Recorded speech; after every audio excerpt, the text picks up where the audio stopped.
Orang ini berjenis kelamin laki-laki. Tetapi teman-teman, kadar nyinyirannya ini melebihi kadar nyinyirnya emak-emak komplek Ferdinand Huta Hayan. Pasca ditetapkan sebagai tersangka, langsung ditahan pada saat itu.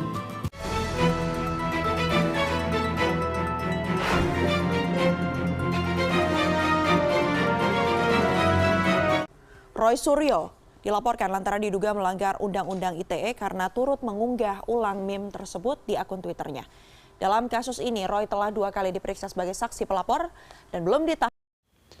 Assalamualaikum warahmatullahi wabarakatuh. Salam, salve, Om Swastiastu, Namo Buddhaya, salam kebajikan. Teman-teman, sebelum menonton video ini silakan klik tombol subscribe dan juga like. Terima kasih. Baik teman-teman, video pembahasan saya kali ini, saya mau mengomentari soal fenomena yang sekarang muncul di dunia penegakan hukum di Indonesia. Nah, ini terkait dengan ada beberapa orang yang sudah ditetapkan sebagai tersangka, tetapi tidak kunjung ditahan. Nah, salah satu yang akan menjadi topik pembahasan saya kali ini adalah soal Roy Suryo, yang kita tahu beberapa hari lalu sudah ditetapkan sebagai tersangka oleh Barreskrim Polri. Tetapi sekarang apa teman-teman? Dia masih bisa bebas di luar bersama keluarganya. Mungkin bisa berjalan-jalan atau bermain medsos. Ya, kita tidak tahu. Padahal kita tahu bersama teman-teman, yang menjeratnya ini cukup berat ya. Atau kasus yang menjeratnya ini cukup berat, yaitu penistaan agama. Padahal kalau saya mau mengambil sebuah contoh, orang yang melakukan penistaan agama sebelumnya, yakni Ferdinand Huta Hayan, pasca ditetapkan sebagai tersangka, langsung ditahan pada saat itu. Kemudian ada Muhammad Kece, yang sekarang sudah jadi penghuni Hotel Pordeo. Itu juga sama teman-teman. Sudah ditetapkan sebagai tersangka, mereka ini langsung ditahan. Sedangkan Roy Suryo hanya menyandang status tersangka saja. Ya, kehidupannya tetap saja sama dengan orang yang tidak punya masalah dengan hukum. Teman-teman, kalau kita berbicara mengenai Roy Suryo ini, ya orang ini sebenarnya bukan hanya 1 atau 2 kali membuat masalah, tetapi sudah berkali-kali dia membuat kegaduhan di bangsa ini. Mulai dari melaporkan Menteri Agama Gus Yakut ke Polda Metro Jaya berbekal video editan. Kemudian salah masuk pesawat, tapi ngotot merasa paling benar. Hingga yang terheboh itu nyolong ribuan aset milik Kemenpora. Katanya kurang lebih dari 3 ribuan perabot milik Kemenpora yang orang ini ambil, yang berakibat pada julukan si Roy Suryo ini. Ya teman-teman tentunya tahulah, dia ini diberikan julukan oleh para netizen sebagai Dewa Panci. Kemudian yang terakhir, yang hingga dia kena getahnya, niatnya mau menghina Presiden Jokowi teman-teman. Malah tersandung kasus penistaan terhadap agama Buddha.